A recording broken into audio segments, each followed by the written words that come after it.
शाम वाली good morning सभी को, सभी का स्वागत है। पोस्ट ग्रेजुएट टीचर बनने वाले सभी बच्चों का मोस्ट वेलकम है। अमेरिकन राइटर की सीरीज में हमारे पास 4 राइटर्स हैं।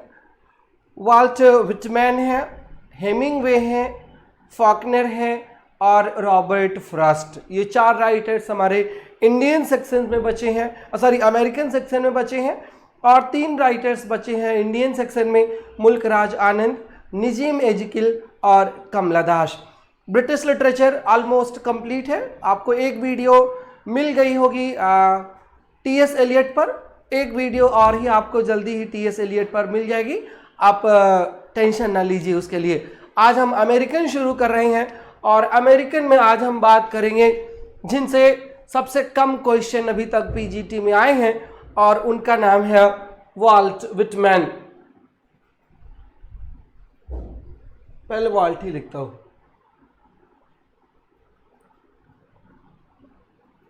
वाल्ट विटमैन के नाम पर अभी तक सबसे कम क्वेश्चन उत्तर प्रदेश माध्यमिक शिक्षा सेवा चयन बोर्ड ने पूछा है। अब सबसे कम क्यों पूछा है इसका तो मैं कारण नहीं बता सकता, बट हाँ क्या पूछा है और क्या पूछने वाला है ये ज़रूर बता सकता हूँ। जी रितिका गुड इवनिंग। एक तो ये कि इनका जो फुल नाम था वो नाम था वाल्टर विटमैन। क्या नाम था इनका पूरा नाम? पूरा इनका नाम था वाल्टर विटमैन, बट प्यार से ये वाल्ट विटमैन कहे जाते हैं।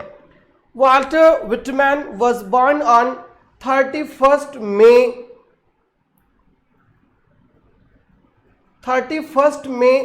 1819 में इनका जन्म हुआ था एंड ही डाइड इन मार्च, और वो मार्च था। डेट अगर बात करें तो 26 मार्च 1892। और 2013 के पीजीटी में एक क्वेश्चन आया था कि वाल्ट विटमैन किस सेंचुरी के पोएट थे।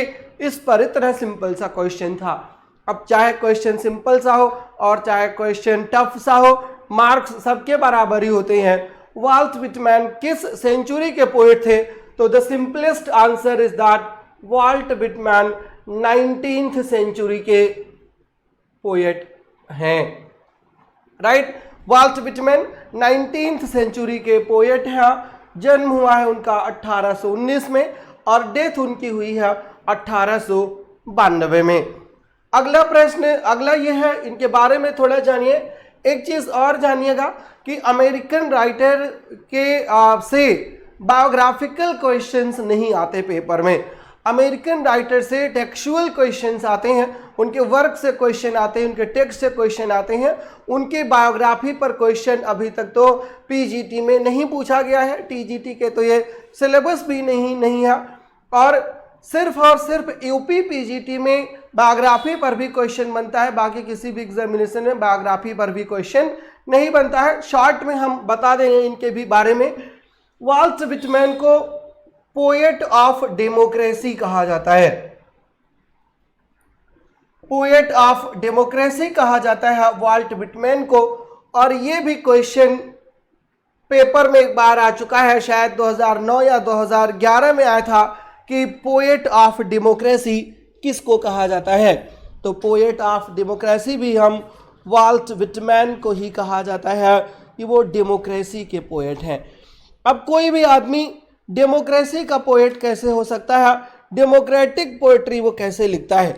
डेमोक्रेसी का मतलब होता है, डेमोक्रेसी का मतलब होता है कि everybody gets the same opportunity, उसको डेमोक्रेसी कहा जाता है। और Walt Whitman throughout life slavery के खिलाफ रहे।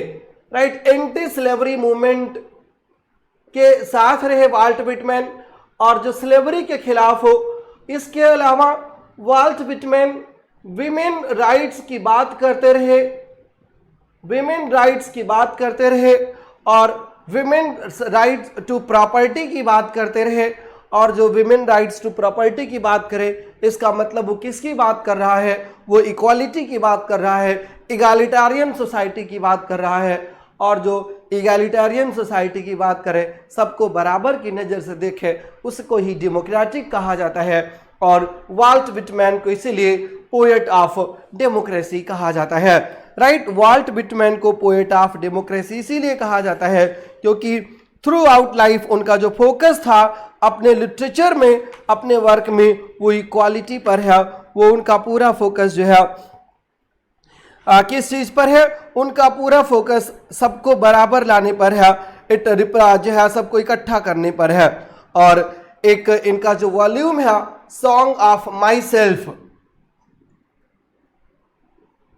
सॉन्ग ऑफ माई सेल्फ, वैसे सॉन्ग ऑफ माई सेल्फ भी एक बार पेपर में पूछा था कि ये किसकी पोएम है, तो अब उत्तर जान लीजिए कि song of my self Walter Whitman की ही पोएम है। और इस सॉन्ग ऑफ माई सेल्फ में जब वो शब्द आ गया माई, तो माई का मतलब क्या होता है? माई का टोटल मतलब होता है रोमांटिसिज्म, क्योंकि जो भी रोमांटिक पोएट्स थे वो सब किसकी बात कर रहे थे? रोमांटिक पोएट्स इंडिविजुअलिटी की बात कर रहे थे, सेल्फ एक्सप्रेशन की बात कर रहे थे।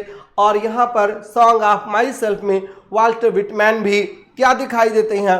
वाल्टर विटमैन भी ईगोटिस्टिकल पोएट दिखाई देते हैं, ईगोटिस्टिकल पोएट दिखाई देते हैं, क्योंकि बात तो किसकी करते हैं? सिर्फ और सिर्फ मी की बात करते हैं, आई की बात करते हैं। और जब मी की बात जो करे, आई की जो बात करे, वही होता है क्या? वही ईगोटिस्टिक पोएट होता है। The poem is all about me, my self and I.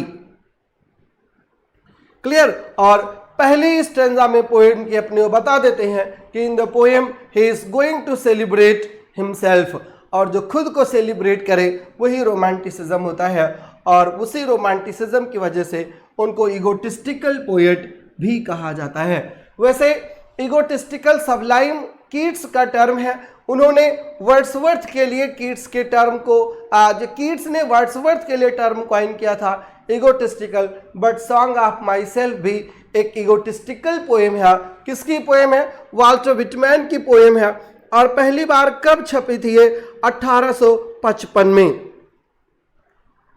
1855 में छपी थी पहली बार। और बाद में जो है इसको उनका जो मैग्नम ओपस वॉल्यूम था लीव्स ऑफ द ग्रास, उसी में उसको इंक्लूड कर लिया गया। Right, leaves of the grass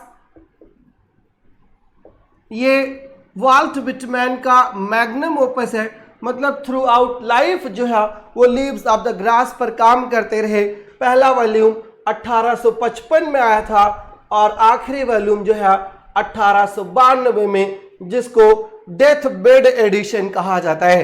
क्या कहा जाता है? डेथ बेड एडिशन इसको कहा जाता है। और उस डेथ बेड एडिशन का मतलब कि the edition came when he was dying, वो डेथ बेड एडिशन है। अरे सलमान खान कौन है? नेहा सिंह जी। सभी को वेरी वेरी गुड इवनिंग।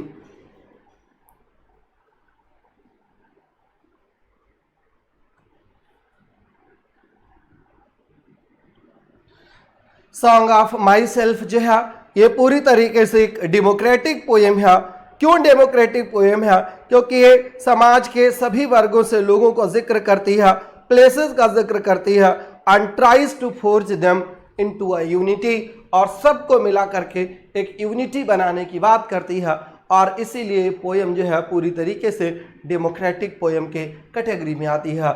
और इसीलिए वाल्ट विटमैन को पोएट ऑफ डेमोक्रेसी कहा जाता है या बार्ड ऑफ डेमोक्रेसी कहा जाता है। राइट, बार्ड ऑफ डेमोक्रेसी कहा जाता है या पोएट ऑफ डेमोक्रेसी कहा जाता है इनको। क्लियर? आगे बढ़े? अभी तो बढ़ना ही बढ़ना है, अभी तो शुरू ही नहीं किए थे कि शुरुआत में ही इनके 3 क्वेश्चन आपको क्लियर कर दिए कि ये 19th सेंचुरी के पोएट हैं। अगला ये है कि ये एंटी स्लेवरी और वीमेन राइट्स पर काम करते हैं, इसलिए इनको पोएट ऑफ डेमोक्रेसी कहा जाता है। इस पर भी क्वेश्चन आया है। सॉन्ग ऑफ माई सेल्फ किसकी पोएम है? और इस पर भी क्वेश्चन आया है। और लीव्स ऑफ द ग्रास तो इनका मैग्नम ओपस ही है, इस पर तो क्वेश्चन कई बार आए हैं। राइट, ये वाल्टर विटमैन है जिन पर मैंने आपको बताया था सबसे कम और सबसे सिंपलेस्ट क्वेश्चंस आते हैं। अभी थोड़ा टफ भी आएंगे, टेंशन ना लीजिए। सर फर्स्ट या सेकंड क्लास प्लीज रिप्लाई, ये क्या है बेटा पंकज कुमार जी? फर्स्ट या सेकंड क्लास प्लीज रिप्लाई क्या है? हाँ पंकज कुमार थे तो मिस पंकज कुमार हैं जी। बताइए फिर से क्लियर करिए क्वेश्चन। आप 4 दिन से ही प्रश्न पूछ रहे हो, आज तक मेरे समझ में नहीं आया।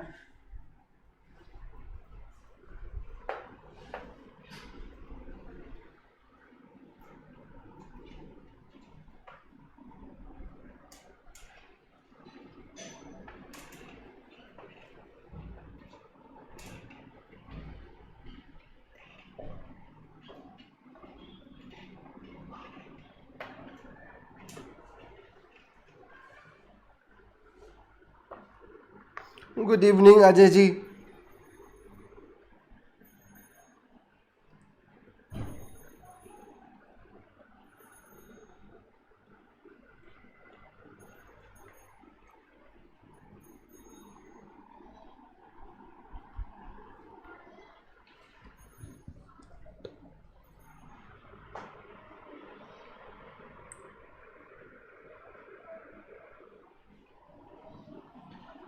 अगला क्वेश्चन वाल्टर विटमैन पर यह है कि he is called the father of free verse.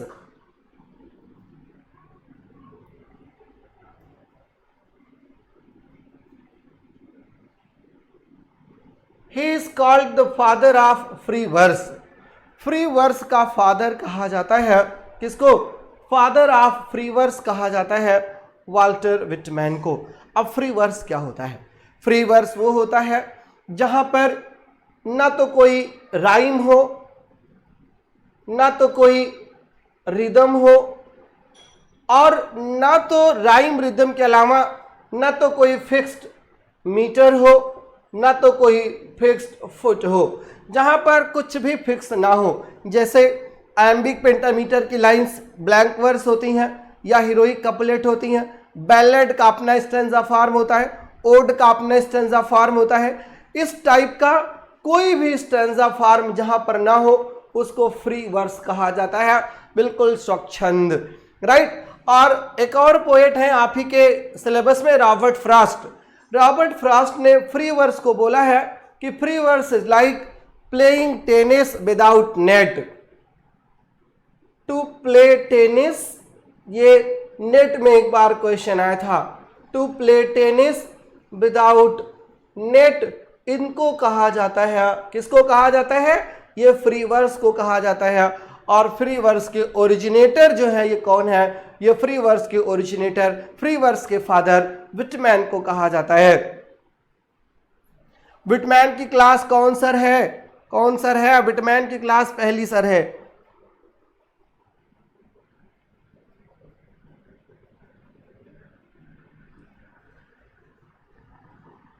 Clear? Father of free verse इनको कहा जाता है। सब एक एक फैक्ट्स हैं और इन सब फैक्ट्स को रट डालिए, इससे सही तरीका इनमें कुछ है नहीं।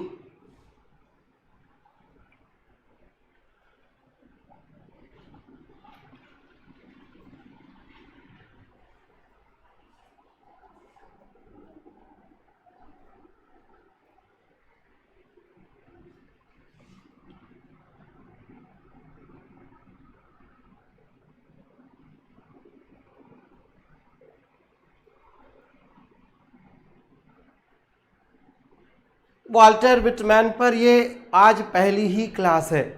कल होना था, कल नहीं हो पाए कुछ कारणों से। आज पहली ही क्लास है वाल्टर विटमैन की, इसलिए बिल्कुल परेशान नहीं होइए। आपके लैपटॉप और फ़ोन पर लाइव होती कैसे जब क्लास हुई ही नहीं थी।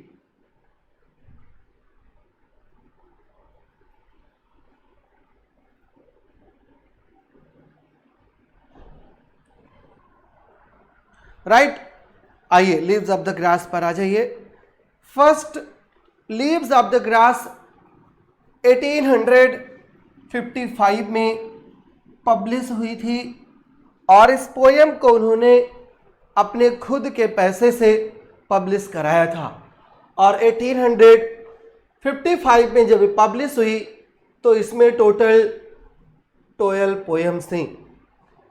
और उसके बाद कई सारे एडिशंस आए टोटल अभी किसी ने पूछा था कि कितने एडिशंस आए थे, तो टोटल 9 एडिशंस आए थे लीव्स ऑफ द ग्रास में। और throughout his life Walt Whitman kept on revising and incorporating new poems to the volume. अलग अलग समय पर रिवाइज करते रहे और नई पोएम्स उसमें ऐड करते रहे। और इससे हुआ क्या कि जब अंत हुआ, पहली बार तो इसमें कितनी पोएम्स थी, पहली बार इसमें 12 पोएम्स थी, और जब लास्ट एडिशन आया 1892 का, तो इसमें टोटल जो है अराउंड 400 पोएम्स हो गई थी। 12 से लेकर के और 400 तक पहुंचा दिया था वाल्ट विटमैन ने अपने पूरी लाइफ इस पोएम पर काम करके।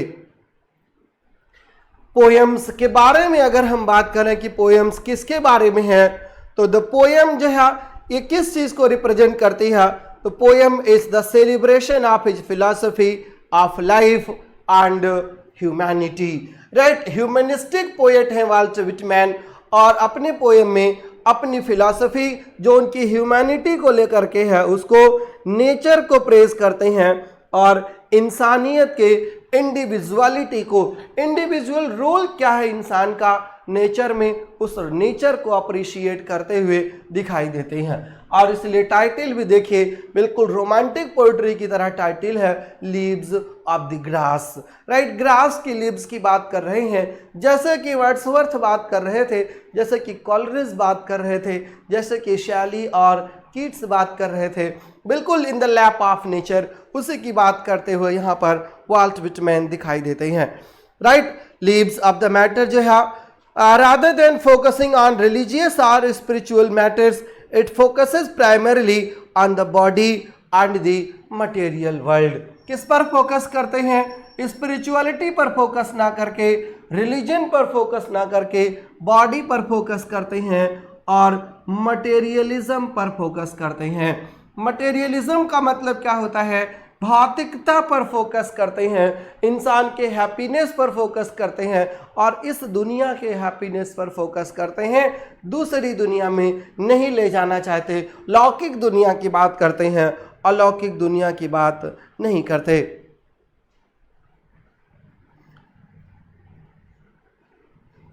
राइट, सेंसुअल प्लेजर की बात करते हैं, एक ऐसे समय की सेंसुअल प्लेजर की जब ऐसी चीजों की बात करना बिल्कुल इनअप्रोप्रिएट माना जाता था सोसाइटी में, उसको सही नहीं माना जाता था। और सेंसुअल प्लेजर के डिस्कशन का रिजल्ट ये हुआ कि जो इनका वॉल्यूम था वो पूरी तरीके से कंट्रोवर्सी में आ गया और इनके ऊपर होमोसेक्सुअलिटी तक के चार्ज भी लगाए गए। राइट, होमोसेक्सुअलिटी के चार्ज भी इनके ऊपर लगाया गया इनके सेंसुअलिटी के कारण, और ओवर जो है एक्सप्लिसिटनेस ऑफ सेक्सुअलिटी के वजह से इनको जो है हमेशा संदेह की दृष्टि से लोग देखते रहे, इनको जो है लोग अलग अलग नाम से बुलाते रहे। और इस वॉल्यूम की जो इम्पॉर्टेंट पोएम्स थी, एक को हमने आपको बताया, एक का नाम था सॉन्ग ऑफ माई सेल्फ, जो पूरी तरीके से इगोटिस्टिक पोएम है, जहाँ पर वो अपनी खुद के बारे में ही बात कर रहे होते हैं। लीव्स ऑफ द ग्रास का ही एक सेक्शन है ये।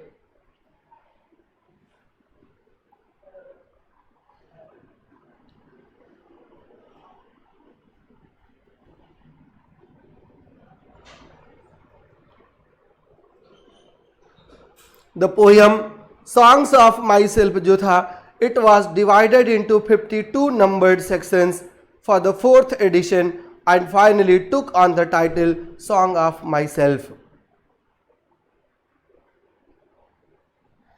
और नेहा जी पहले ये बताइए, सलमान खान आपने किसको बोला था, तब आपके अगले मैसेज पढ़ूंगा।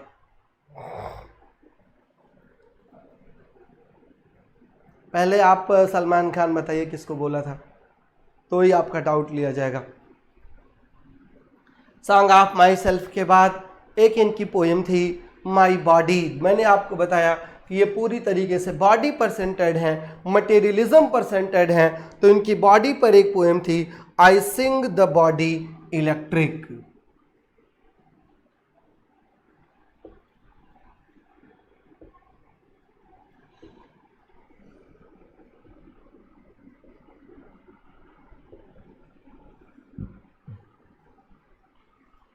आई सिंग द बॉडी इलेक्ट्रिक, इनकी एक पोयम इस पर है।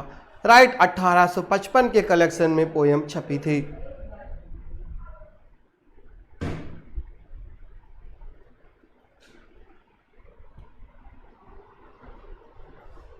राइट, जहां पर ये बॉडी की बात करते हैं, बॉडी के इलेक्ट्रिसिटी की बात करते हैं, बॉडी के पावर की बात करते हैं।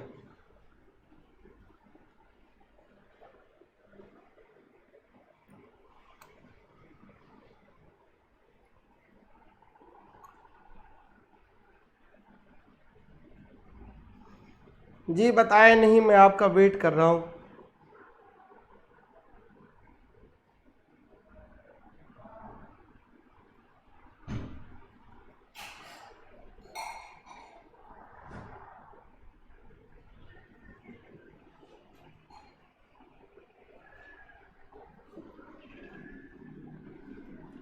अमेरिका में जब सिविल वॉर हुआ था तो वाल्ट विटमैन सिविल वॉर के टाइम वाशिंगटन चले गए थे और वाशिंगटन में हॉस्पिटल में ये नर्सिंग का काम करते थे, लोगों के ट्रीटमेंट का काम करते थे ये अमेरिकन सिविल वॉर के दौरान। His poetry often focused on both loss and healing, और उसी सिविल वॉर में अमेरिका के राष्ट्रपति अब्राहम लिंकन का असैसिनेशन हो गया था और अब्राहम लिंकन के असैसिनेशन पर इन्होंने पोयम्स लिखी थी। और उसी अब्राहम लिंकन के असैसिनेशन में जो एलिजी इन्होंने लिखा, एक उसमें थी O captain my captain, O captain my captain, एक इनकी पोयम थी जो एलिजी थी, इन्होंने लिखा था on the death of Abraham Lincoln. और एक बार नेट के पेपर में ये भी क्वेश्चन, पीजीटी के पेपर में ही ये क्वेश्चन आया है कि कैप्टन कौन है, तो captain is none other than the existing prime minister जिनका असैसिनेशन हो गया था, और वो कौन है, अब्राहम लिंकन।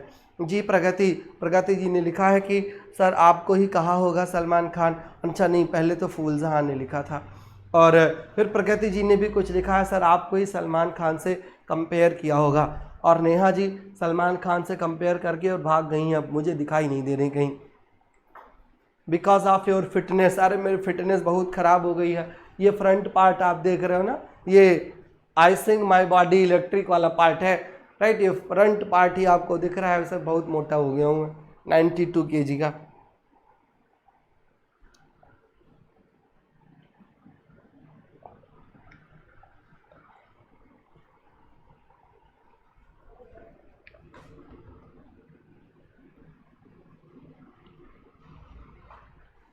एक तो ये एलिजी हो गई ओ कैप्टन माई कैप्टन, और दूसरी एलिजी है when lilacs last in the dooryard bloomed. अच्छा, because he talked about I me myself, इसलिए सलमान खान है। देखिए मैं समझ रहा था, मुझे नेहा बिल्कुल कंफ्यूज नहीं हो सकती, क्या बता रहा था। व्हेन रिलैक्स लास्ट,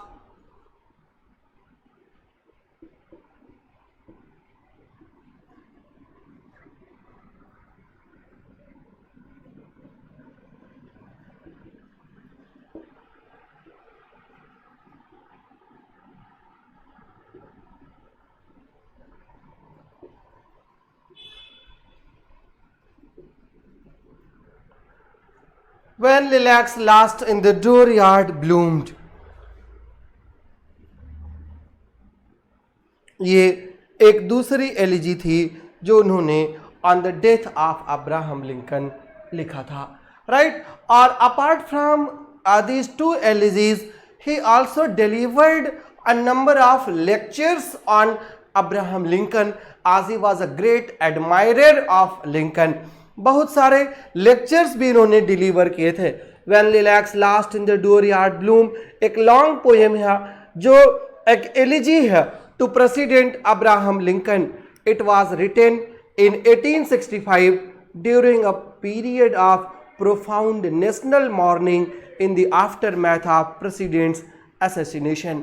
1865 में ही असैसिनेशन हो गया था अब्राहम लिंकन का और पूरे देश में, पूरे अमेरिका में जो है एक तरीके से राष्ट्रीय शोक की घोषणा हो गई थी और उसी राष्ट्रीय शोक की घोषणा में इन्होंने ये एलिजी लिखी थी, When lilacs last in the dooryard bloomed. Poem उनकी आदत के अनुसार है तो एलिजी, बट एलिजियाइक मीटर में नहीं लिखी है, फ्री वर्स में उन्होंने इस पोयम को लिखा है, When lilacs last in the dooryard bloomed. और मैथ्यू अर्नल्ड के एलिजीज की तरह या मिल्टन के एलिजी की तरह इनकी एलिजी भी जो है वो पास्टोरल एलिजी होती हैं। पास्टोरल एलिजी होती हैं। पास्टोरल एलिजी में क्या होता है कि गांव का सीन होता है, रस्टिक सीन्स होता है, गांव के लोग होते हैं और वो मॉर्न कर रहे होते हैं किसी की डेथ को, ये पास्टोरल एलिजी है। Despite being an expression to the fallen president Whitman neither mentions Lincoln by name nor discusses the circumstances of his death. Actually civil war हुआ क्यों था? सिविल वार हुआ ही था स्लेवरी को ख़त्म करने के लिए, जो रेशिज्म है उसको ख़त्म करने के लिए और ब्लैक को वाइट की तरह ट्रीट करने के लिए सिविल वार हुआ था और उसी में अब्राहम लिंकन का असैसिनेशन हुआ था। दो एलिजी जो है When lilacs last in the dooryard bloom Abraham Lincoln पर है, लेकिन वाल्ट विटमैन ने अब्राहम लिंकन का नाम कहीं भी मेंशन नहीं किया है और न तो उनके डेथ का कारण ही मेंशन किया है पूरी पोयम में। किया क्या है फिर? He uses a series of rural and natural imagery including the symbol of lilacs, a drooping star in the western sky. lilacs जो है एक स्टार है और वो वीनस होता है और वही डूब गया है और इसीलिए उस पर पोयम लिखा है When lilacs last in the dooryard bloom. जो वीनस है अमेरिका का, वो वीनस डूब गया है, सूर्य का अस्त हो गया है और उसी अस्त होने पर जो है एलिजी है उसी पर पोयम है। काय भैया कमलेश आप कहाँ चले गए थे? मॉर्निंग वाली क्लास चली थी कि नहीं? अगर आपने किया होगा तो चली और आपने नहीं किया होगा तो नहीं चली।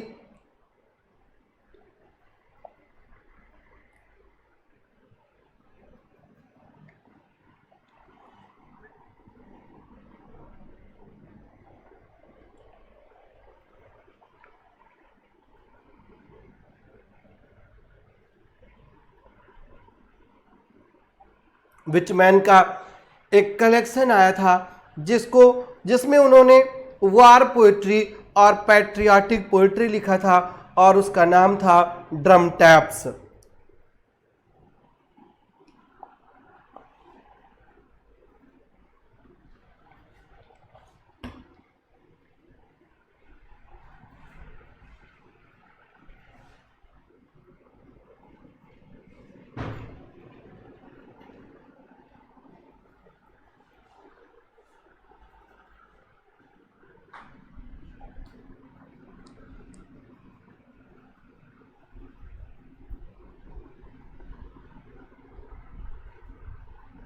ये वार पोएट्री का कलेक्शन है।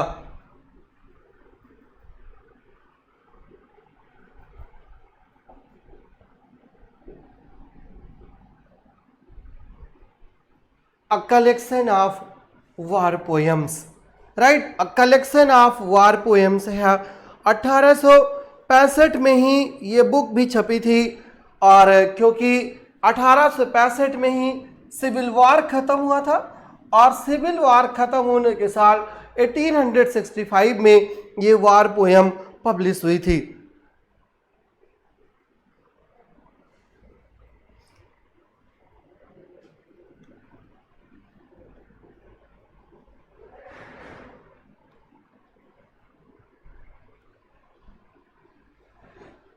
इस पोयम की जो थीम है उसमें विटमैन ने ये दिखाने की कोशिश किया है, उनका ये विश्वास कि वार जो है हमेशा गुड होता है। This war is good thing for America's ideal. He believes without such a conflict and threat to society those ideals would be taken for granted and lost to decay. ऐसा लगता है कि वाल्ट विटमैन वार के favour में थे। उनका ये मानना था कि वार और कॉन्फ्लिक्ट ज़रूरी है ताकि जो अमेरिकन आइडियल्स हैं, जो अमेरिकनिज्म है, उसको प्रिजर्व करके रखा जा सके, उसको बचाया जा सके। और अगर वार होता रहेगा तो लोग उसको टेकन फॉर ग्रांटेड का काम नहीं करेंगे, उसको फ्री में नहीं ले लेंगे, उसकी कीमत को हमेशा याद रखेंगे वो। और इसके बाद इसी का एक सीक्वल भी आया था, इनका ड्रम पोएट्स का, ड्रम टैप्स का एक सीक्वल भी आया था और उसी सीक्वल में उनकी ये पोयम पब्लिश हुई थी और उसका नाम ही था sequel to drum taps.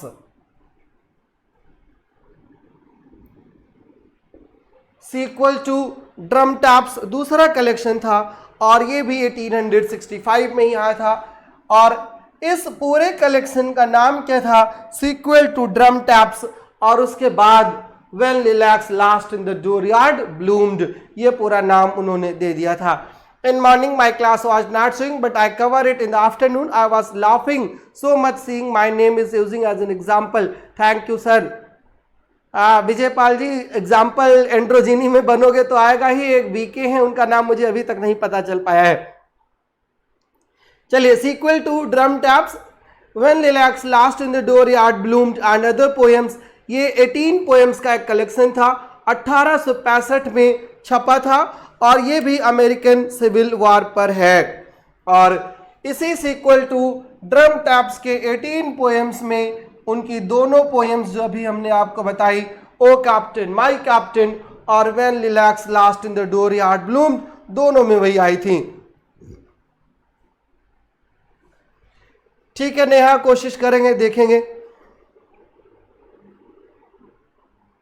Most of the poems in the collection reflect on the American Civil War, including the elegies When Lilacs Last in the Dooryard Bloomed and O Captain, My Captain, which were written in response to the 1965 assassination of Abraham Lincoln.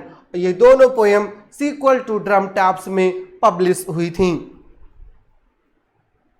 और बाद में क्या करते थे mister volt Whitman की, लिखते अलग अलग थे और बाद में उन सबको अपने लीव्स ऑफ द ग्रास में समाहित कर लेते थे। और इसके साथ भी यही हुआ कि ड्रम टैप्स और सीक्वल टू ड्रम टैप्स उसी लीव्स ऑफ द ग्रास का हिस्सा बन गए बाद में। पहले तो सेपरेट आया था लेकिन बाद में उन्होंने उसको उसी में मिला लिया। अपार्ट फ्रॉम दिस, एक और जो है एलिजी थी जो उन्होंने लिखा था अब्राहम लिंकन के लिए ही, और उसका नाम था this dust was once the man. This dust was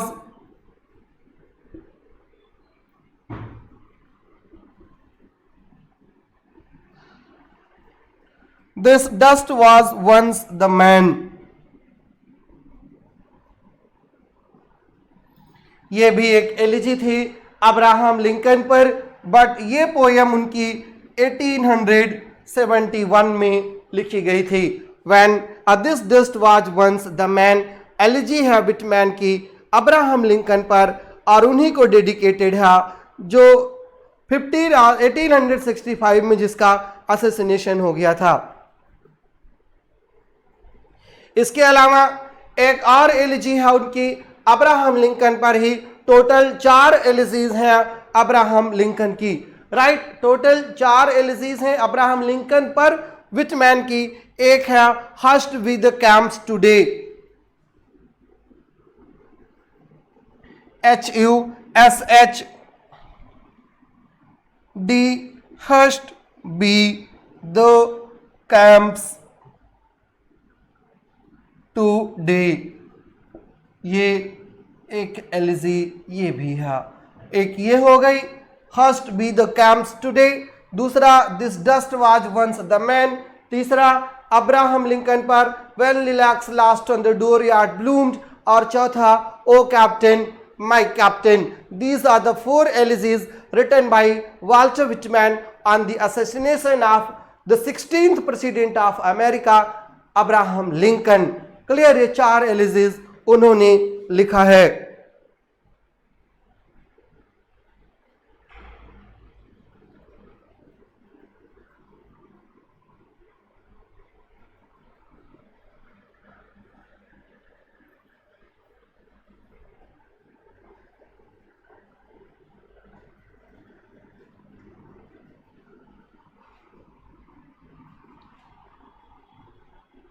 नहीं प्रगति जी, आप गलत सोची हैं।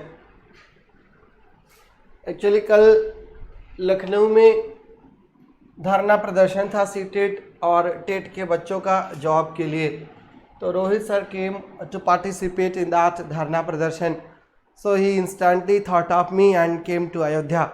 यहाँ पर आ गए टू मीट मी, मुझसे मिलने के लिए, और रात में यहीं थे, सुबह गए हैं करीब 9:30-10 बजे। मैंने सोचा था प्रगति जी से मिलवा दूं, फिर मैं सोचा कहाँ प्रगति आएगी रोहित सर से मिलने, और रोहित सर भी स्क्रीन पर ही अच्छे लगते हैं।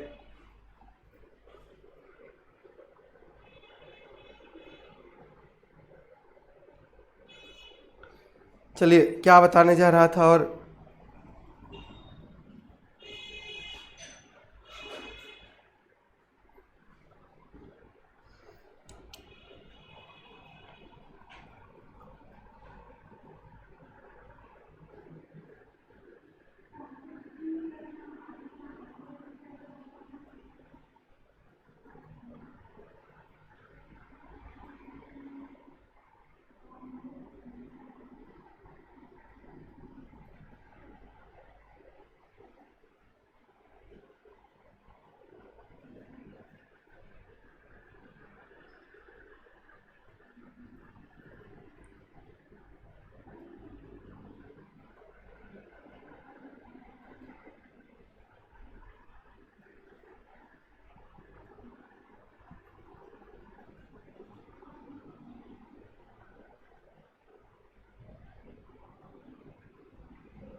अरे आप हमारे घर किसी भी दिन आ जाओ और मिल जाइए, ठीक है।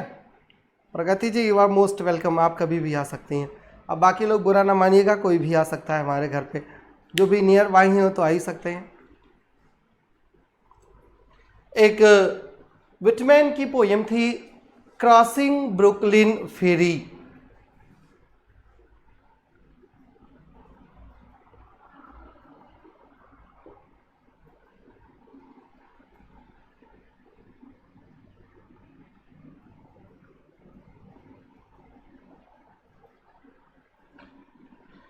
इस पर भी एक बार क्वेश्चन आया है। थैंक यू विजय भाई, आप सॉरी विजय बहन। क्रॉसिंग ब्रुकलिन फेरी पर भी एक बार क्वेश्चन आया है, और इस पोयम में पूछा था कि कितने सेक्शंस हैं। तो पहली बात तो ये जान लीजिए कि the poem is divided into 9 sections. 9 part में पोएट्री ये डिवाइड है। और जब ये पोयम लिखी गई थी, the original title of the poem was sundown poem.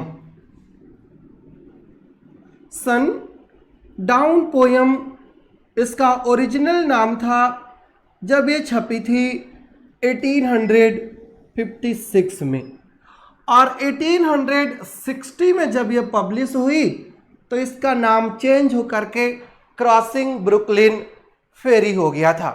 Right, crossing Brooklyn फेरी हो गया था जब ये 1860 में पब्लिश हुई। और जैसे कि आदत थी विटमैन की, he kept on revising the poem substantially.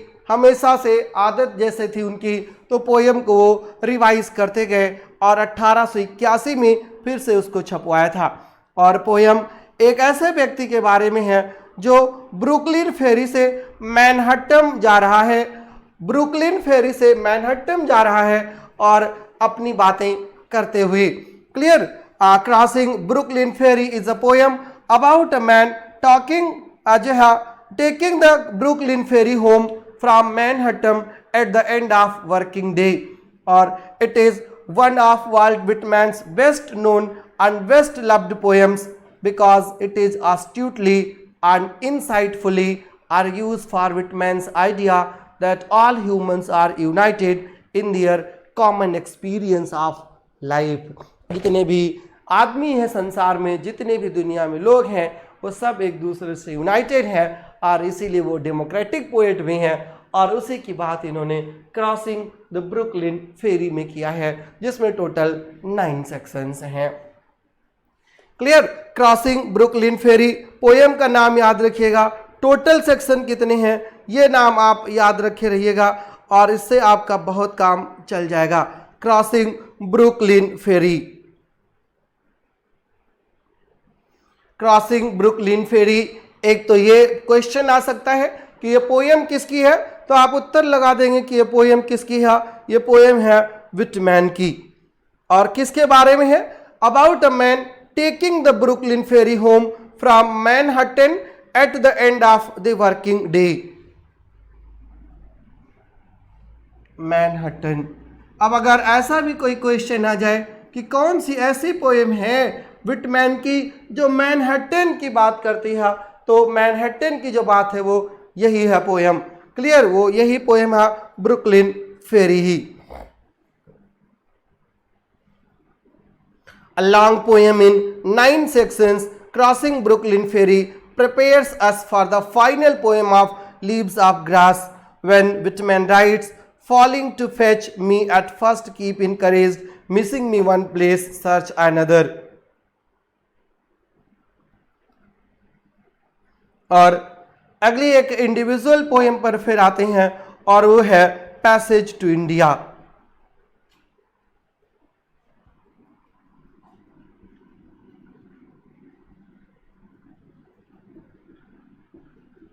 और इसी पैसेज टू इंडिया पर E.M. फॉस्टर ने अपने नावल की टाइटल रखी थी a passage to India. E.M. Forster की नावल है अ पैसेज टू इंडिया और पैसेज टू इंडिया एक पोएम है किसकी? वाल्ट विटमैन की। और यहीं से सोर्स है उनका अ पैसेज टू इंडिया का।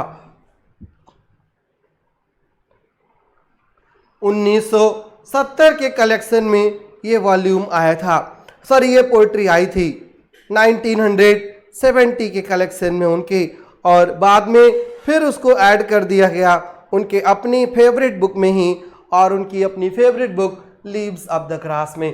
इसी अ पैसेज टू इंडिया में वो स्वेज कैनल की बात करते हैं। ये भी एक बार आया है आपके पीजीटी क्वेश्चन में कि किस पोएम में वो स्वेज नहर की बात करते हैं, स्वेज कैनल की बात करते हैं। स्वेज कैनल की बात तो इसी अ पैसेज टू इंडिया में ही करते हैं, और इंडिया को बोलते हैं passage O soul to India, eclaircise the myths, Asiatic the primitive fables, not you alone proud truths of the world, nor you alone you facts of modern science, but myths and fables of eld Asia's Africa's fables.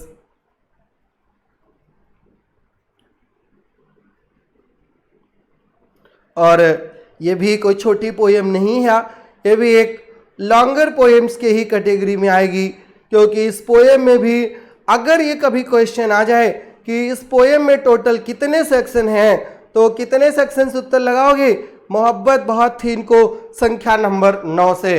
और इसलिए crossing the Brooklyn फेरी में भी 9 section है और passage to India में भी 9 sections ही हैं, और लीव्स ऑफ द ग्रास के भी 9 ही एडिशन आए थे, तो 9 से भी मोहब्बत है। तो वाल्ट विटमैन पर जो भी क्वेश्चन आएगा 9 जरूर लगा देना। और देखिए 9 की इंपॉर्टेंस कितनी है इनके लाइफ में। पैदा भी हुए 1819 में यहाँ पर, और जब डेथ हुई तो 1892 पर, फिर यहाँ पर, मतलब 9 से पूरी लाइफ जीने से लेकर के, पैदा होने से लेकर के और मरने तक 9 के ही आसपास घूमते रहे। और crossing the Brooklyn ferry, passage to India, सारे में उन्होंने 9 सेक्शंस ही पूरे दिए हैं।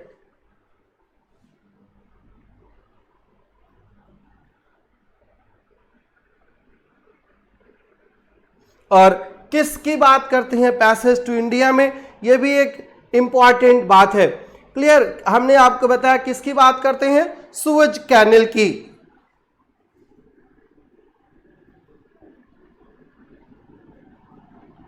सुएज नहर की बात करते हैं अपने पैसेज टू इंडिया में, राइट।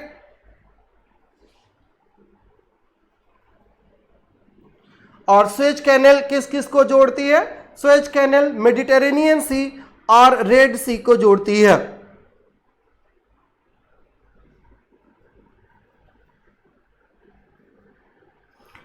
और Walt Whitman saw the opening of the Suez Canal as both a reason for celebration and an opportunity to connect with the spiritual traditions of faraway lands. In a passage to India, he celebrates the scientific achievements that made the canal possible, as well as the more esoteric wisdom that could imagine such possibilities and the new era of worldliness and peace that might come of it.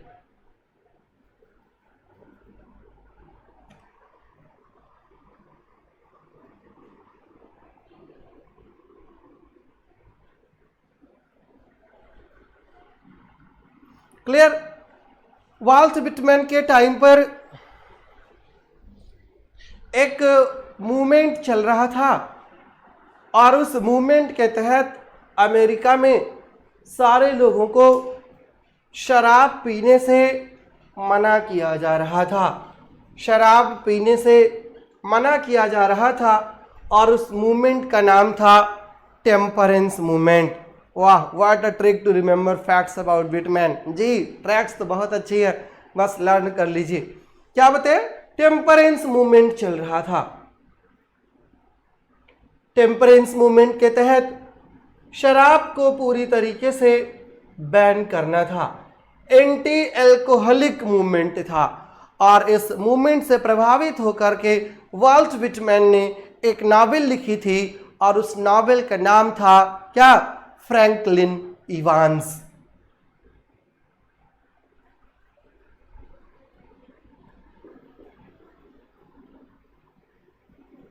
Franklin Evans उनके इकलौती novel का नाम था।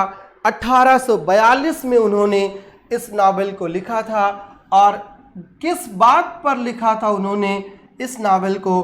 Temperance movement पर।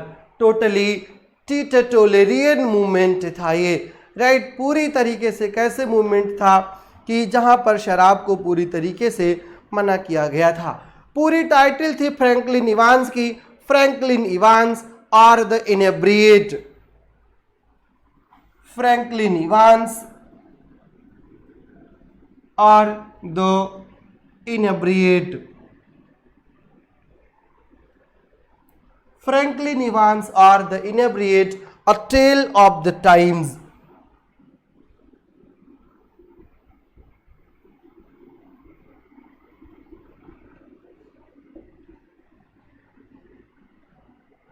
अ tale of the times, ये नाम था Franklin Evans का, जो 1842 में टेम्परेंस मूवमेंट पर लिखी हुई इनकी नावल थी, राइट। टेम्परेंस मूवमेंट पर इनकी लिखी हुई नावल थी, राइट। इनेब्रिएट का मतलब ही होता है इंटॉक्सिकेटेड और ये एक टाइप से रैग टू रिचेज स्टोरी है। एक लड़का है जो आता है गांव से और नौकरी करने के लिए शहर में नौकरी पा जाता है और यहाँ कुछ लोगों के चक्कर में शराब पीना शुरू कर देता है। और जब शराब पीना कोई शुरू कर दे तो फिर उसको कंट्रोल कहाँ से हो सकता है, right. Being young and naive, he is easily influenced by someone whom he befriended and eventually becomes a drunkard. He tries many times to abstain from alcohol but doesn't succeed until after the death of his two wives.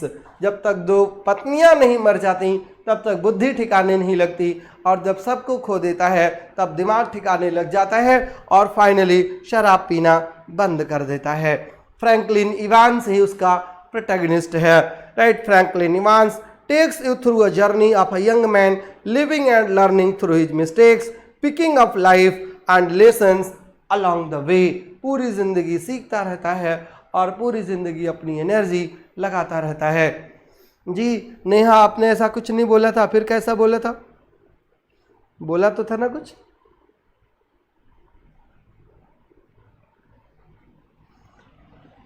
एक और उनका collection था ऐसे का जिसका नाम था democratic vistas.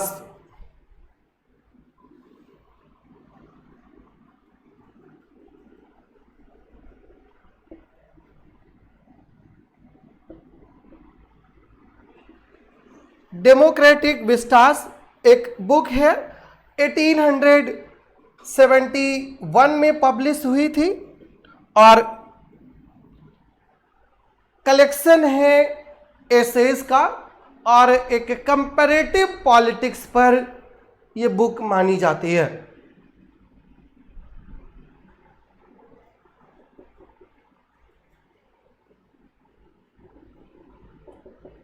Comparative politics पर उनकी ये बुक है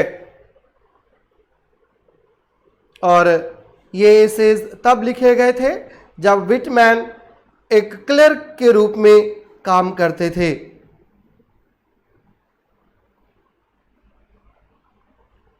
और इस बुक में विटमैन ने करप्शन और लालच को पूरी तरीके से कंडेम किया है। पोस्ट सिविल वॉर के मटेरियलिज्म को उन्होंने पूरी तरीके से रिजेक्ट किया है और ये कहा है कि सिविल वॉर के बाद क्या हुआ है, पूरी कंट्री में जो है मटेरियलिज्म ही भर गया है। मटेरियलिज्म का मतलब है भौतिकता ही भर गई है, लग्जरी ही भर गई है और उन्होंने उस लग्जरियस लाइफ को यहाँ पर पूरी तरीके से रिजेक्ट किया है, उसको कैंसिल किया है।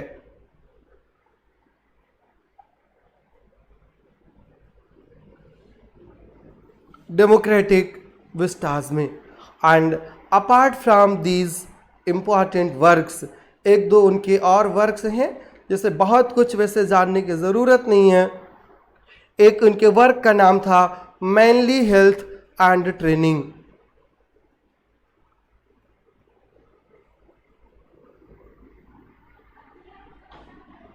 बस नाम जान लीजिए बस।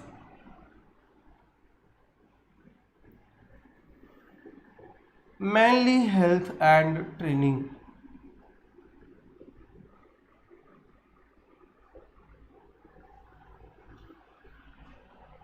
मैनली हेल्थ एंड ट्रेनिंग एक उनके वर्क का नाम है।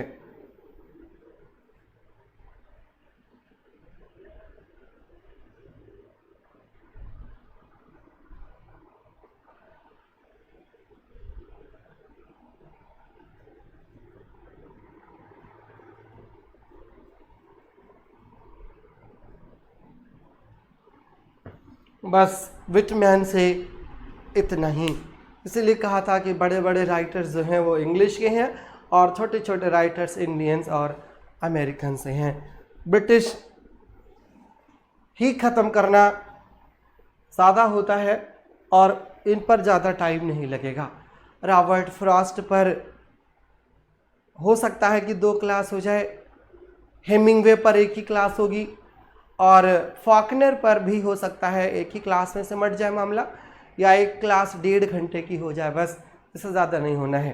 मतलब ये जानिए कि मेरा सिलेबस अब कंप्लीशन की तरफ बढ़ रहा है और बहुत जल्दी ही कंप्लीट भी हो जाएगा। आई होप 15 तारीख तक तो या 20 तारीख तक तो हम सिलेबस आपका कंप्लीट कर ही देंगे खींच जो है। और ये भी देखिएगा कि मैं जल्दबाजी में नहीं हूँ, ऐसा नहीं कि सिलेबस खींच रहा है, सिलेबस में जितना है उसी के हिसाब से चलेंगे। और एक बहुत पुरानी कहावत है, take the best and leave the rest. जो बेस्ट चीज़ें हैं उनको पकड़िए और रेस्ट को छोड़ दीजिए। अंग्रेज़ भी भारत आए थे तो सोना ही ले गए थे, कोयला यहाँ छोड़ गए थे कि भारत में बाद में लोग किस पर घोटाला करेंगे, तो कोलगेट ही सही। ठीक, तो आप भी वही काम करिए टिल योर एग्जामिनेशन कि अच्छी अच्छी चीज़ें जो काम की चीज़ें हैं उनको पढ़ते रहिए, बाकी चीज़ों को साइडलाइन करते रहिए। जब आप पीजीटी बन जाइएगा तो फिर अच्छे से खूब जितना चाहें आप उतना पढ़ लीजिएगा। सर मैंने ऐसे नहीं बोला था, सलमान खान उसका भी बर्थडे 27 को आता है, 2 + 7 + 9 देखा सर? हाँ नहीं हाँ बिल्कुल देखा। आप डीएसएसबी का पीजीटी दे लो ना हो तो, हाँ वहाँ रीजनिंग भी आती है, यूपी पीजीटी में तो रीजनिंग नहीं आती। डीएसएसबी में काफ़ी कुछ आया था इंडियन लिटरेचर के पार्ट से, तो हाँ नहीं हाँ डीएसएसबी में आया होगा, बट हमारे यूपी पीजीटी में जो है बिल्कुल फिक्स्ड राइटर्स हैं 3, और जब फिक्स्ड राइटर है 3, मुल्कराज आनंद, निजी मेचकिल और कमला दास। निजी मेचकिल और कमला दास 2 पोएट्स हैं और मुल्कराज आनंद नावलिस्ट हैं। तो हमारे में हमारे सिलेबस से बाहर नहीं आएगा, इसलिए आप बिल्कुल चिंता ना करिए। ठीक है, उसकी चिंता आप मुझ पे छोड़ दीजिए कि आपके पेपर में क्या आएगा वो मैं आपको बता दूंगा। इसलिए फिर वही बात है, take the best and leave the rest, tension लेने की कोई बात नहीं है। और कुछ पूछना हो तो बताइए, अभी आपके पास टाइम है, आज क्वेश्चन पूछ सकते हैं। The question you want to ask. हाँ, एक मिस पंकज कुमार जी का जो क्वेश्चन है कि इंडिमियन वाली वीडियो हमको नहीं मिली है किड्स में, किस में है। अब मैं ये तो नहीं बता सकता बिना देखे हुए कि किस में है, बट ये ज़रूर बता सकता हूँ कि इंडिमियन छूटा भी नहीं है। हमने इंडिमियन की बात की है अपने उस वीडियो में। आप सारे वीडियोस देखिए, आपको इंडिमियन दोबारा मिल जाएगा। और अगर आपने एक बार देखा है तो दोबारा से उसको देखिए, तिबारा से देखिए, कुछ छूटा नहीं है पेपर में आपके, उसकी टेंशन आप तो बिल्कुल ना ही लें, क्योंकि जितना डिटेल मैंने आपको करा दिया है बहुत है, मोर देन एनफ है। यस सर, मैं आपको ही फॉलो कर रही हूँ और मुझे पता है कि जो आप बता रहे हैं उसको फॉलो कर लेने से ही काम चल जाएगा। जी बिल्कुल Pragati. Okay sir, thank you, you take care and good night and bye. Same to you Neha ji. Sir, health and training is a poem. जी प्राची कौशिक जी, देखिएगा जाकर के घर पे कि हेल्थ एंड ट्रेनिंग क्या है, पोएम है कि ऐसे है कि कुछ और भी है, कि ड्रामा है कि नावल है। हाँ, थोड़ा मेहनत करोगे तो आपका जवाब मिल जाएगा। ठीक है, थोड़ी सी मेहनत करिएगा। कुछ चीज़ें जानबूझ के भी छोड़ देता हूँ ताकि आप इसी के बहाने एक बार सर्च तो करिए अपने पेपर पर, अपने बुक पर, और जो चीज़ें आप खुद सर्च करते हो ना वो बहुत दिन तक याद रहती हैं। मैं बता दूं तो हो सकता है कि भूल भी जाए, लेकिन अगर आप उसको सर्च कर लोगे तो कभी भी नहीं भूलेगा।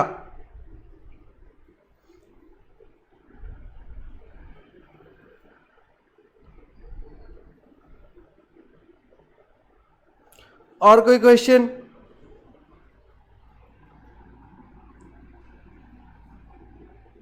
ग्रामर के कॉलम में चली गई है वो वाली वीडियो, वो लीजिए, उधर देखिए। Vinita Tiwari ji, sir plural nouns के लिए भी 1 2 3 का सीक्वेंस यूज़ करते हैं। जनरली पहले तो नहीं होता था बट अब तो होने लगा है। जी फुल जहाँ वाल्ट विटमैन में इतना ही पढ़ना है, इससे ज़्यादा आपको कुछ नहीं पढ़ना है।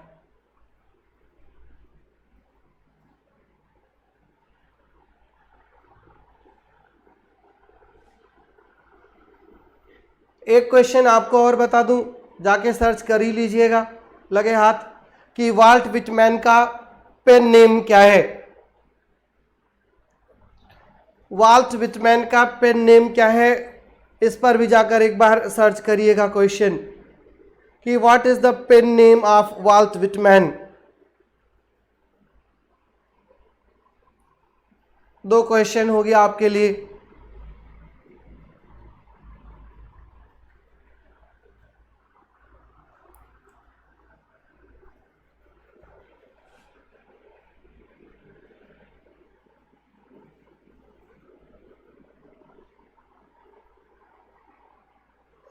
चलिए, थैंक यू वेरी मच। फिर मिलेंगे कल, और कल बात करेंगे हम अर्नेस्ट हेमिंग्वे की। Clear? Thank you, all the best.